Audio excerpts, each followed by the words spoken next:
नमस्कार प्यारे बच्चों, आज हम केमिस्ट्री का फर्स्ट चैप्टर स्टार्ट करेंगे जिसका नाम सॉल्यूशन है। और इसके लेक्चर 1 बाय 1 आपके आते रहेंगे, जिसमें मैं आपको एनसीईआरटी के सभी क्वेश्चंस लगवाऊंगा और पूरी चैप्टर्स की पूरी समरी बताऊंगा कि चैप्टर में है क्या। ठीक है, इवन मैं आपको पूरा चैप्टर रीड कराऊंगा यहाँ पर। ठीक है, 1 बाय 1 हमारा लेक्चर आएगा, एक टॉपिक आएगा, उसको कवर करेंगे। ठीक है, चलिए स्टार्ट करते हैं। चैप्टर में हम बात करें केमिस्ट्री, नाम क्या हमारा सॉल्यूशन चैप्टर का नाम। ठीक है, चैप्टर नंबर 1 सॉल्यूशन। तो सबसे पहले हमारा काम क्या है, सॉल्यूशन की डेफिनेशन। तो सॉल्यूशन होता क्या है उसको हम समझते हैं। It is a homogeneous mixture of two and more than two substance.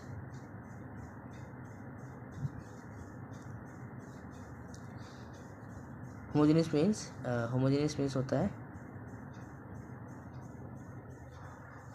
a mixture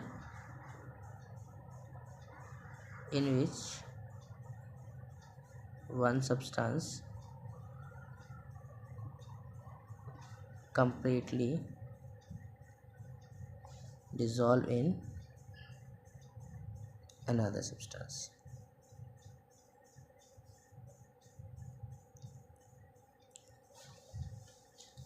solution इसी प्रकार से एक मिक्सचर होता है, तो हम ये कह सकते हैं solution it is form when solute dissolve in solvent. तो सॉल्यूशन जो है वो दो चीज़ का मिक्सचर है, ये कह सकते हैं सॉल्यूट प्लस सॉल्वेंट। एक को हम कहते हैं विल्य और एक को कहते हैं विलायक। सॉल्यूट को हम बोलते हैं विल्य हिंदी में, और इसको बोलते हैं विलायक। जैसे कुछ एग्जांपल लेते हैं हम। एग्जांपल देखिए, जैसे एग्जांपल हमारे बहुत अच्छा एग्जांपल है जो हम रोज़ डेली यूज़ करते हैं, ब्राइन सॉल्यूशन। ब्राइन सॉल्यूशन यानी कि नमक का पानी। ठीक है, नमक के पानी में कैसे करेंगे हम, पहले हम वाटर लेंगे, तो वाटर हमारा H2 हो गया, और हमारे पास जो सॉल्ट होगा वो NaCl होगा। बात समझ में यहाँ तक नहीं है? अब देखो, ध्यान से सुनना इस बात को। ये हमारा एक सॉल्यूशन प्रिपेयर हो गया। ठीक है, इसमें NaCl कम्प्लीटली डिसॉल्व जाएगा वाटर के अंदर। ठीक है, अब यहाँ हम देखेंगे क्या, ध्यान से सुनना यहाँ पे।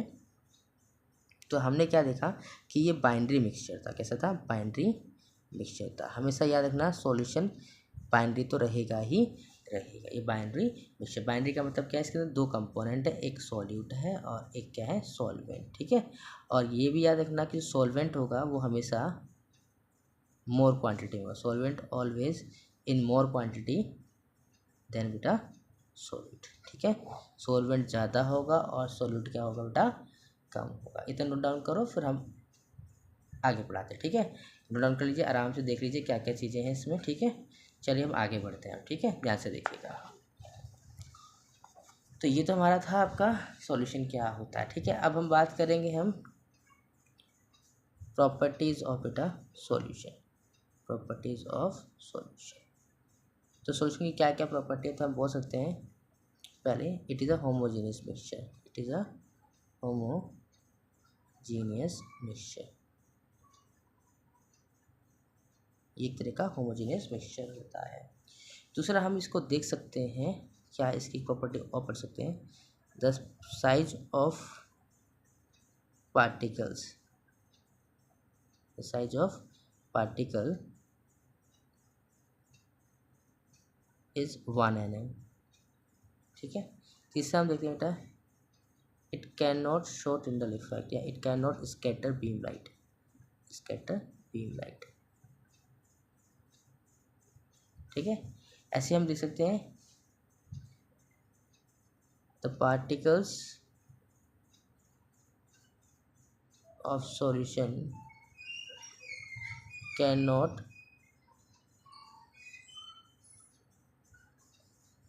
Show Tyndall effect. तो कुछ बेसिक प्रॉपर्टीज़ हैं, इसको हम समझ सकते हैं क्या है क्या नहीं है। आप इन प्रॉपर्टी को याद रखिएगा, सॉल्यूशन की प्रॉपर्टीज़ होती है जो मैं 9th क्लास में पढ़ी थी। ठीक है, अब आगे बढ़ते हैं हम थोड़ा सा और आगे की तरफ। ठीक है, चलिए, तो आगे हम बढ़ते हैं, क्या क्या है उसको समझने की कोशिश करते हैं। ठीक है, तो अगला हम पढ़ते हैं कि टाइप्स ऑफ सॉल्यूशन क्या होता है। Types of solution, types of solution. यानी कितने टाइप्स का सॉल्यूशन होता है, कितने पार्ट में क्लासिफाइड किया है। तो पहला हम लिखेंगे solution can be classified on the basis of first solvent. दूसरा, solution can be classified on the basis of physical state।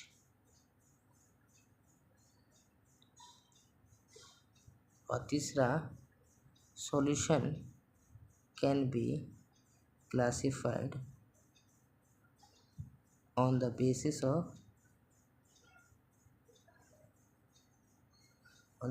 of phase। तो हमारे पास 3 तरह से सॉल्यूशन को डिवाइड किया गया, ठीक है। अब ध्यान से सुनना, सबसे पहले हम करेंगे on the basis of solvent, ठीक है। तो on the basis of solvent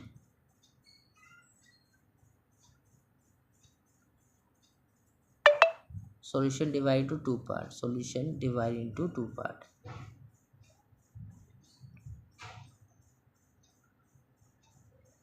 पहला अगर हम देखें तो कौन सा बेसिस हमारे पास, देखो कौन सा मतलब हमारा बनता है, पहला बनता है एक्वस सॉल्यूशन और दूसरा हमारा बनता है नॉन एक्वस सॉल्यूशन, ठीक है। एक्वस सॉल्यूशन क्या होता है, ध्यान से सुनिएगा। Aqueous solution those solution in which water act as a solvent are known as aqueous solution। जैसे एग्जांपल कॉपर सल्फेट AQ, इसका मतलब ये हुआ कि जो कॉपर सल्फेट है वो मिक्स हो रहा है पानी के अंदर, ओके। बस में यही उसके अंदर पानी मिक्स है, ठीक है, एक तरह का सॉल्यूशन हो जाएगा, ठीक है। तो एक्वस सॉल्यूशन होता है, एक दूसरा होता है नॉन एक्वस सॉल्यूशन। चलिए अब देखते हैं नॉन एक्वस सॉल्यूशन क्या होता है। नॉन एक्वस सॉल्यूशन को समझने की कोशिश करेंगे हम। Those solution in which water can not act as a solvent are known as non aqueous solution. Example हम जरा देख लेते हैं इसका। लाइक मैं एग्जाम्पल लेता हूँ, बेंजीन प्लस कार्बन टेट्राक्लोराइड, ठीक है। यानी हम कह सकते हैं कार्बन टेट्राक्लोराइड अगर हमारा सॉल्वेंट है तो बेंजीन हमारा क्या है, सॉल्यूट है। तो यहाँ पर देखो सॉल्वेंट कौन है, कार्बन टेट्राक्लोराइड है, वाटर नहीं, तो उसको कहेंगे नॉन एक्वस सॉल्यूशन, ठीक है। आते हैं अगला पॉइंट पढ़ते हैं, on the basis of physical state. On the basis of physical state, तो एक तरफ होता है सॉल्यूट, एक तरफ होता है सॉल्वेंट, और एग्जाम्पल सॉल्यूशन का, ठीक है। तो हम देखेंगे सॉल्वेंट कौन कौन सा हम यूज़ कर रहे हैं, उसको ध्यान से सुनेंगे कौन कौन सॉल्वेंट यूज़ कर रहे हैं। तो पहला सॉल्वेंट हमने लिया गैस में और सॉल्वेंट क्या हमें लिक्विड में लिया, ठीक है। तो सॉलिड गैस डिजोल्व करें लिक्विड के अंदर। सबसे अच्छा एग्जांपल है हमारे पास इसका ऑफ एयर इन वाटर, ठीक है, या हम कह सकते हैं कोल्ड ड्रिंक्स या सॉफ्ट ड्रिंक। कोल्ड ड्रिंक में हम क्या करते हैं, कार्बोनेटेड ड्रिंक भी बोलते हैं, उसको कार्बोनेटेड ड्रिंक भी बोलते हैं, ठीक है। तो हमें याद रखना क्या है एग्जांपल्स इसके, ठीक है। ऐसे हमारे पास आ सकता है सॉलिड और लिक्विड का, तो बहुत अच्छा एग्जांपल है sugar in water, sugar in water, ठीक है। इसी प्रकार से लिक्विड इन लिक्विड भी आ सकता है, तो पता होना चाहिए कौन कौन सा एग्जांपल होगा। तो alcohol and water, alcohol and water mix करते तो एक साथ आपस में मिक्स हो जाता है, ठीक है। ऐसे हमारे पास अगर सॉलिड को देखें अगला, कि अब अगर हम सॉल्वेंट को चेंज करें, लाइक सॉलिड लिखें यहाँ पे और सॉलिड भी सॉलिड लिखें, ठीक है, तो इसका एग्जांपल हमारा आता है अलॉयस, ठीक है। इसी प्रकार से हमने इसको 9 टाइप्स में बांटा हुआ है, ठीक है।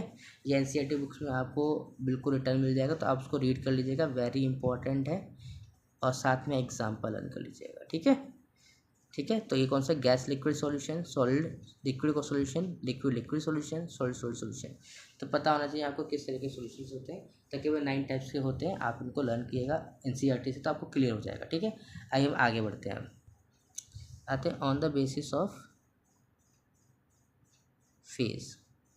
तो फेज के आधार पर अगर हम देखें या कंपोनेंट के आधार पर देखें, सबसे मेन है कंपोनेंट के आधार पर हम देखें तो हम यहाँ पे देख पाते हैं, एक तो आता है हमारा बाइनरी सॉल्यूशन। क्या आता है, बाइनरी सॉल्यूशन। ठीक है, एक आता है हमारा बाइनरी सॉल्यूशन। ठीक है, दूसरा हमारा आता है टर्नरी सॉल्यूशन और अगला आता है क्वाटरनरी सॉल्यूशन। ठीक है, इसमें आपके पास सॉल्यूट और सॉल्वेंट होंगे, दो कंपोनेंट्स होंगे। इसमें होंगे आपके पास दो सॉल्यूट और एक सॉल्वेंट। ठीक है, और इसके अंदर आपके पास होंगे 3 सॉल्यूट और एक सॉल्वेंट। ठीक है, याद रखना है कितने टाइप के सॉल्यूशंस होते हैं। ठीक है, अब आता है हमारा बेसिक्स कंसंट्रेशन टर्म्स। कंसंट्रेशन पढ़ रहे हैं हम, जो 11th में पढ़ के आए थे। कंसंट्रेशन टर्म्स में क्या क्या पढ़ना है हमें, सबसे पहला आता है हमारा कंसंट्रेशन टर्म को हमें 2 पार्ट में डिवाइड किया हुआ है। एक हमारा किया गया है मास के बेस पे और एक हमारा वॉल्यूम के बेस पे। तो हम इस मास के कंसंट्रेशन में हम क्या क्या पढ़ेंगे, ध्यान से सुनिएगा ज़रा। सबसे पहले हम पढ़ेंगे मोल फ्रैक्शन, दूसरा मोलैलिटी, तीसरा मास बाय मास परसेंट, चौथा पीपीएम और पांचवा पीपीवी, पार्ट पर मिलियन, पार्ट पर बिलियन। इसी प्रकार से हम वॉल्यूम का भी पढ़ेंगे। ठीक है, वॉल्यूम में क्या क्या पढ़ेंगे हम, अगर ध्यान दें वॉल्यूम में मुझे पढ़ना है तो सबसे पहले होना mass by volume, mass by volume. ठीक है, परसेंट। दूसरा आता है वॉल्यूम बाय वॉल्यूम परसेंट। ठीक है, फिर आता है हमारे पास मोलैरिटी, फिर नॉर्मेलिटी। ये हमें स्टडी करनी है। ठीक है, तो यहाँ पर हम स्टडी करेंगे नेक्स्ट क्लास के अंदर। ठीक है, इसको बड़ी क्लियरली समझेंगे। ठीक है, ओके, थैंक यू।